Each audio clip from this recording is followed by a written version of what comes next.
44 minutes after the hour, America, it's Hugh Hewitt. I love it when a plan comes together, and if Senators Mike Lee and Ted Cruz had planned it, it couldn't have worked out any better than it has. The president is in a position now of saying he will not negotiate, not now, not ever, unless you're the president of Iran, the butcher of Syria, or Vladimir Putin. Senator Mike Lee from Utah joins me now. Senator Lee, did you imagine that you were leading the president into a box canyon when this effort began? No, I didn't realize that because, of course, I wasn't. This is an interesting situation in which we find ourselves now. We're facing the Obamacare party. The Obamacare party, the Democrats, is what's putting us in this shutdown posture. The government remains shut down because Democrats refuse to do anything to protect the American people who are suffering from Obamacare.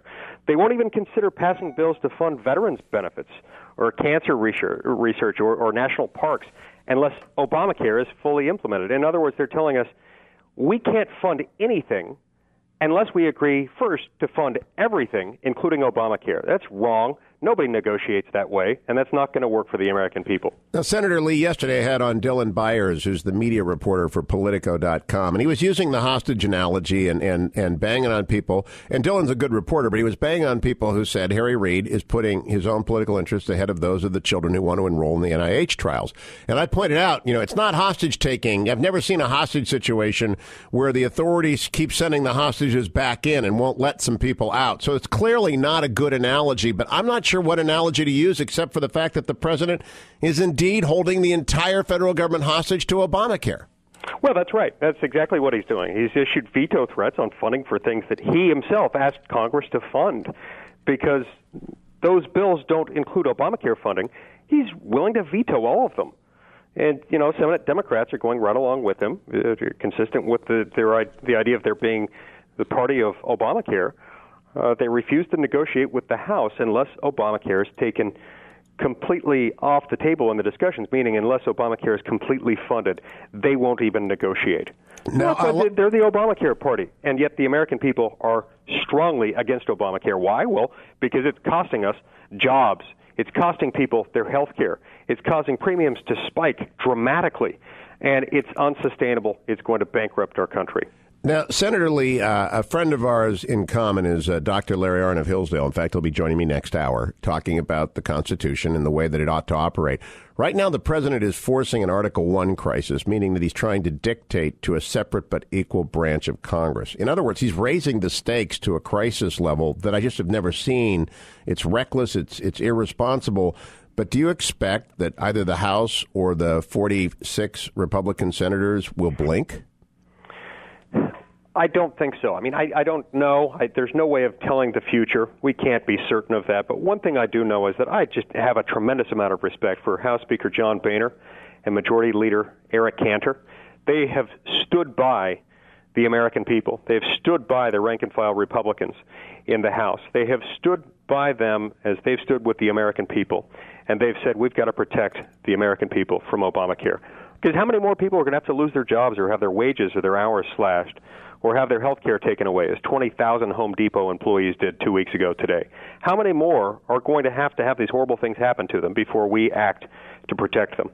But that's why I have so much respect for the House Republicans led by their leadership, because they're holding the line.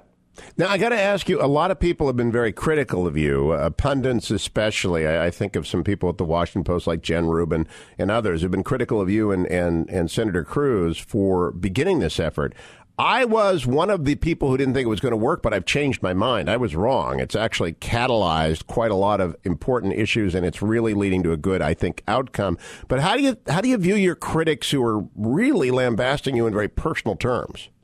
Well, first of all, we have to remember that right at first, a lot of people were saying it was not even possible to come up with legislation that could keep everything else in government funded while defunding Obamacare. They said it was not physically, legally possible.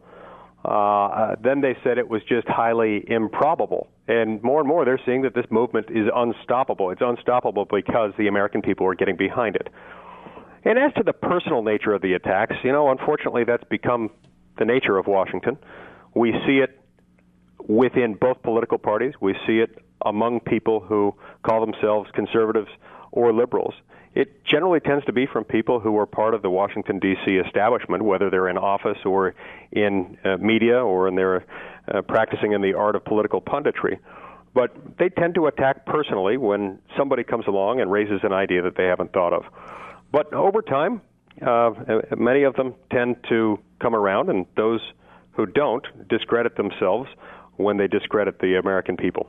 Now, there was allegedly a Republican Senate conference meeting earlier this week where your colleague Ted Cruz took a lot of slings and arrows. Were you there, Senator Lee? Yes, I was there. And, normally I don't comment at all on closed-door meetings among Republican senators. It's a pretty strict rule we follow. The one exception I'll make is in circumstances like this one, where the contents of the meeting were leaked deliberately by several of my colleagues and leaked in a very one-sided way. So I'm happy to tell you about it here. Please do. There was an all-out attack against Ted Cruz and me. It was unflattering. It was unfair. It was demeaning. It was demeaning to Senator Cruz and to me, but more than anything, it was demeaning to those who engaged in the attacks. How many senators rose to speak against you guys? Quite a few, enough that I lost count. And I have to ask the question, why were those who leaked this and leaked it in a very unflattering, unfavorable way? Why were they not willing to attach their names to those quotes? Ted Cruz and I spoke after the meeting, and we both concluded we would both be fine with the American people seeing and hearing exactly what we said in that meeting. But we're pretty sure that most of our colleagues would be very uncomfortable and downright embarrassed if their constituents saw the way they were behaving. Did anyone rise to your defense? Sort of. Sort of? Not really. He and I, of course, rose to each other's defense, but there were a couple who said some things that were somewhat conciliatory.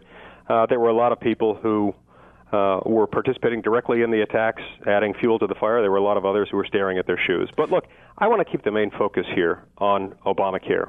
We don't need these distractions within the party. What we need is to maintain unity within the party. All Republicans in the Senate and the House, to my knowledge, do, in fact, oppose Obamacare. But Senator Lee, if I can interrupt you, stick around for one more segment. I'll be right back. I got to take a break, and I'll be right back to continue my conversation with Utah Senator Mike Lee. Go nowhere, America. It's the Hugh Hewitt Show. 55 minutes after the hour, America. It's Hugh Hewitt. Coming up after the break, the Hillsdale Dialogue with Dr. Larry Arnn, and I'm concluding the hour talking with United States Senator Mike Lee from the great state of Utah. Now, Senator, I understand you'd rather talk about other things, and obviously, so would I. But when a Republican conference turns on two of its members who've led kind of a public opinion revolution, you've got millions of people behind you. This is news. And so I got to ask, after that conference meeting broke up, has anyone approached you to say, sorry, that got out of control?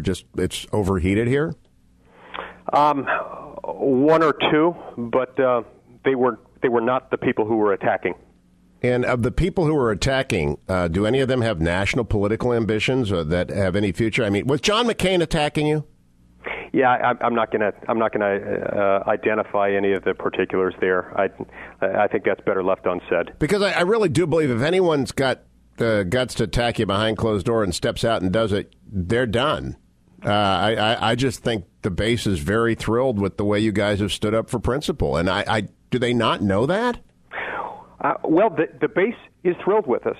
And there are those within the Washington, D.C. political establishment who are really angry about that. They hate that. It annoys them. They'll have to speak for themselves as to why it annoys them. This doesn't thrill them, but I do think they understand. I mean, look, there was a website started a few weeks ago, when we started this effort, called don'tfundit.com. We've gotten over 2 million signatures on that in just the last couple of months since the effort started. People from around the country have gone to don'tfundit.com and signed their name to a petition asking Congress to keep the government funded while protecting Americans from the harmful effects of Obamacare. And so last question. The base is with us. Last thing is what I also asked Leader McConnell yesterday, and his answer was absolutely not, which is, will there be a clean CR combined with a straight debt ceiling hike? In other words, are the Republicans going to simply do what the president is demanding they do? What's your assessment, Senator Lee? Oh, I sure don't think so. I sure don't think so. The one thing I can say for certain is that such a thing would not get my vote. What I've said from the beginning and what I've invited many of my colleagues to do is to refuse to vote for a continuing resolution that contains Obamacare funding.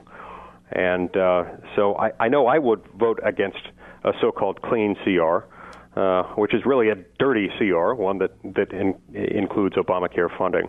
Okay, last I don't question. think the appetite exists for Congress to pass it. Last question. I know you probably believe in forgiveness, but do you believe in forgiving and forgetting vis-a-vis your Republican colleagues?